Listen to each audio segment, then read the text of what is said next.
Hey guys, അപ്പൊ ഇന്ന് നമ്മളൊരു സ്ഥലം വരെ പോവാണ്. എവിടെയാണെന്ന് ചോദിച്ചാൽ ഒന്ന് ഹോസ്പിറ്റലിൽ വരെ പോവാ. തീരെ സുഖല്ല, ചെറുതായിട്ട് പനി പിടിച്ചു, ചുമ, ജലദോഷം, അങ്ങനെ എല്ലാ സുഖവും ഉണ്ട്. അങ്ങനെ കാണിക്കാൻ വേണ്ടി പോവാണ്. അപ്പൊ നേരെ ഹെൽത്ത് സെന്ററിൽ പോയി ടിക്കറ്റ് എടുക്കാൻ വേണ്ടി ക്യൂ നിന്നു. പിന്നെ അവിടെ ക്യൂ നിന്ന് ഒ ടിക്കറ്റ് ഒക്കെ വാങ്ങി. പിന്നെ കുറെ നേരം അവിടെ കാത്തിരുന്ന് പിന്നെ ഡോക്ടറെ അടുത്ത് വിളിച്ചു. അങ്ങനെ ഡോക്ടറെ അടുത്ത് കയറി ഡോക്ടറെ കാണിച്ചു. പിന്നെ ഫാർമസി പോയി, അവിടെയും കുറെ നേരം ക്യൂ നിന്നു. മരുന്നൊക്കെ വാങ്ങിയിട്ട് ഇറങ്ങി. പിന്നെ അവിടെ നേരം കൊടുക്കും. അപ്പൊ രാവിലെ ഒന്നും കഴിക്കാണ്ടാണ് വീട്ടിൽ നിന്ന് ഇറങ്ങി. അപ്പൊ നേരെ അവിടെ നിന്ന് വണ്ടി എടുത്ത് നേരെ അഗസ്ത്യമൊഴിക്ക് പോകുന്നു. അഗസ്ത്യമൊഴി എത്തിക്കഴിഞ്ഞതിന് ശേഷം അവിടെ ഒരു ഹോട്ടലുണ്ട്, സിൽവർ സ്പൂൺ എന്ന് പറഞ്ഞൊരു ഹോട്ടലുണ്ട്. അവിടെ കയറി അവിടുന്ന് പിന്നെ ചായയും പഴംപൊരിയും കഴിച്ചു. പിന്നെ വിശപ്പ് മാറാത്തോണ്ട് പിന്നെ ഒരു സമൂസയും വാങ്ങി, അതും കഴിച്ചു. പൈസയൊക്കെ കൊടുത്തിറങ്ങിയപ്പോൾ ബാലൻസ് ₹1 വന്നപ്പോൾ ചേച്ചി ഒരു മുട്ടായി തന്നു, അതും വായിലിട്ട് പിന്നെ അവിടെ നിന്ന് ഇങ്ങോട്ട് പോകും. പിന്നെ ഇനി നമ്മൾ നേരെ പോകുന്നത് നമ്മളെ വീട്ടിലേക്കാണ്. വീട്ടിലേക്ക് പോയിട്ട് പിന്നെ പ്രത്യേകിച്ച് പരിപാടിയൊന്നും ഇല്ലാത്തതുകൊണ്ട് പിന്നെ വീട്ടിൽ പോയി ഇങ്ങനെ കിടക്കാന്ന് വിചാരിച്ചു. വീട്ടിലേക്ക് പോകുന്ന റോഡിന്റെ അവസ്ഥയാണ് കേട്ടോ അത്. ആകെ ശോകം പിടിച്ചെടുക്കുക, എന്നായിരിക്കും ഇതൊക്കെ നന്നാക്കാൻ. അങ്ങനെ നേരെ വണ്ടി പാർക്ക് ചെയ്യുന്ന സ്ഥലത്തി. അവിടെ പിന്നെ വണ്ടി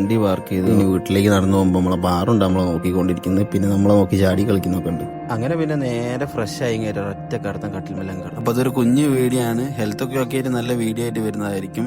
അപ്പൊ it's me your Vaishakh by.